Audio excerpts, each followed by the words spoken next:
अस्सलाम वालेकुम। इस दौर में अभी टाइम मशीन इजाद नहीं हुई थी जिसमें बैठकर 1400 साल पीछे जाकर उस दौर के हालात को देखा जा सकता और इस ज़माने के झगड़े मौजूदा दौर में लाए जा सकते।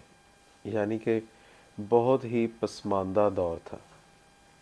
मैं उस वक्त 5-6 साल का, जैसे कि एक बार पहले भी बता चुका हूँ कि इस दौर में मैं अपने ननिहाल में रहता था। बहुत ही पसमानदा छोटा सा एक पिंड था जहाँ बिजली भी नहीं आई थी, इसलिए लोगों के पास एक दूसरे के पास बैठने के लिए बहुत सारा वक्त होता था।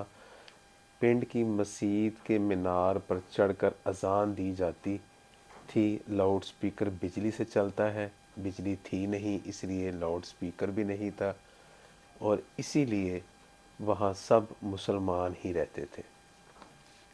सब ही आहिस्ता आहिस्ता आवाज़ में बातें करते, अल्लाह की बातें, अल्लाह के रसूल सल्लल्लाहु अलैहि वसल्लम की बातें।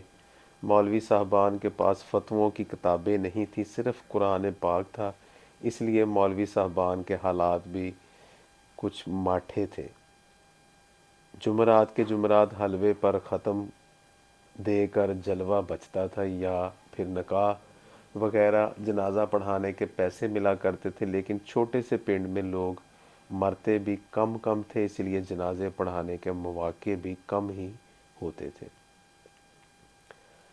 मिलाद वगैरह अभी शुरू नहीं हुए थे इस दौर में। आज का दौर तो बहुत सुनहरी है, जनाजे भी मिलाद भी बहुत, बल्कि आज के दौर में तो लाउड स्पीकर की वजह से बहुत फ़वाइद हैं।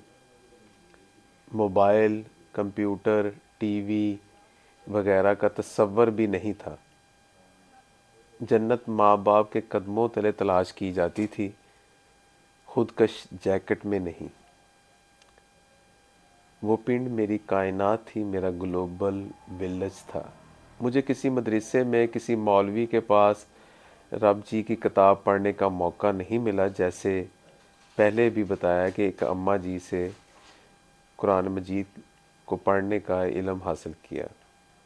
इन अम्मा जी जैसा कुरान पाक किसी से नहीं सुना आज तक। एक एक लफ्ज़ रूह में उतरता महसूस हुआ करता था।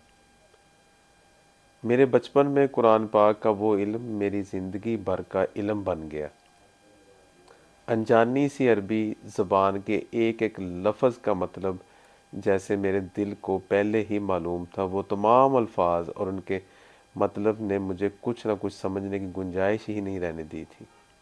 वो अम्मा जी मुहर्रम के दिनों का सोग खामोशी से मनाया करती और नबी सल्लल्लाहु अलैहि वसल्लम के चारों दोस्तों का ज़िक्र करते हुए आप दीदा हो जाया करती। इनको सबसे मोहब्बत थी, अकीदत थी। पिंड के बाकी लोग भी कमोबेश ऐसे ही सोचने वाले थे।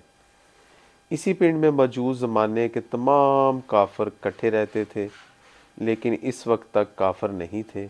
एक दूसरे के साथ मोहब्बत करते थे, कम इल्म थे, मदरसे स्कूल की तालीम से कोसों दूर थे, इसलिए आपस में भाई भाई थे।